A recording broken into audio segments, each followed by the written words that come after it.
And this scarcity leads to issues, right? People can't get their games, they riot. We might be talking about the collapse of society. Parvinator. The Parvinator. You guys want to talk some gamer news?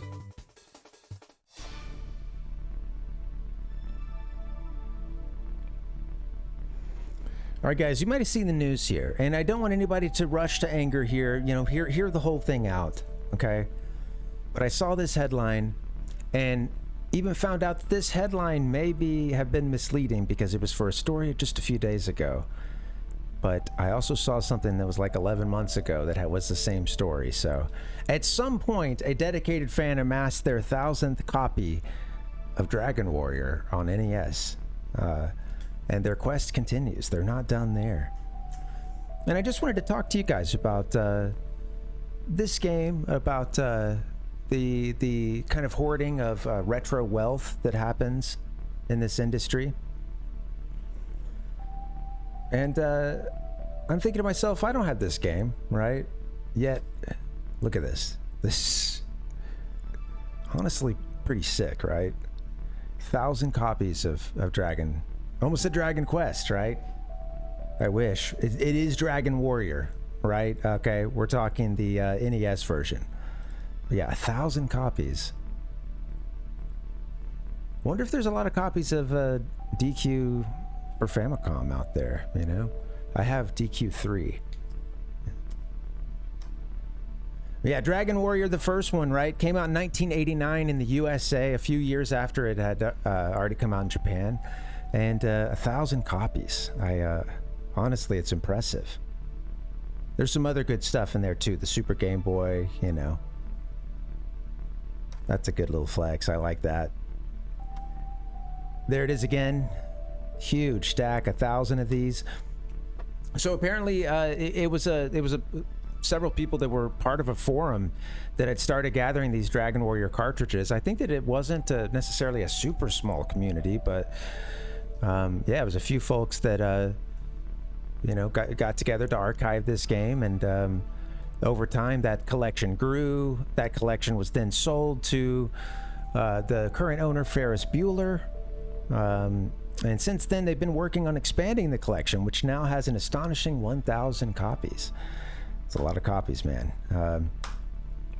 And then the quest continues, right? Let it be known the collecting will continue. To reach the next level, thy collection must increase to 2,500. Remember, it took almost a decade to get the first 1,000.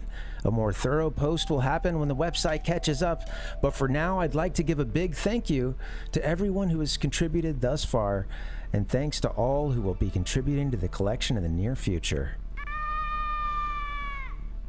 2,500. How many copies of Dragon Warrior 1 do you guys have? When I see this, again, a part of me is like, whoa, this is sick. I love looking at those pictures of the huge stacks of games, but you know, I also feel a bit of anxiety because I don't own this game myself, you know, and maybe that's just that human side, right? That monkey side of our brain, you know, somewhere in the brainstem, like hoarding the resources. So I certainly don't heap any blame on this person, but it just had me thinking, you know, like, honestly, I'm kind of worried about what I'm going to do to protect me and my family. You know, we don't have a copy of Dragon Warrior. All right.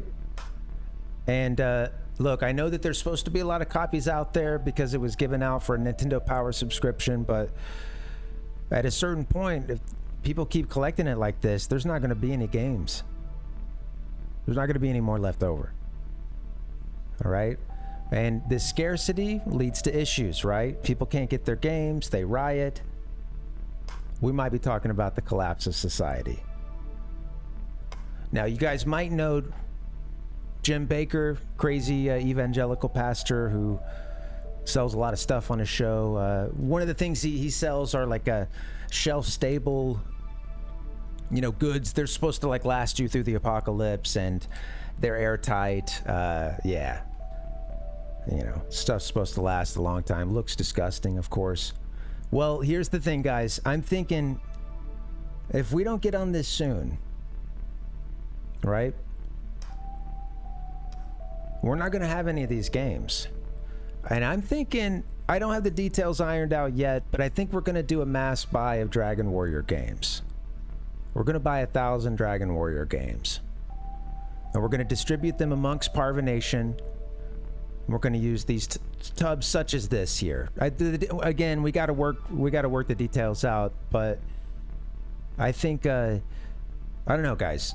When the shit hits the fan, I know I want to have Dragon Warrior. So I know I don't want to be without a copy, for damn sure.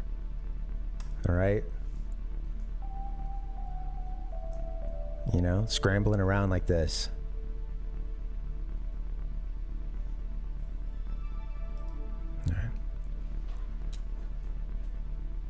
All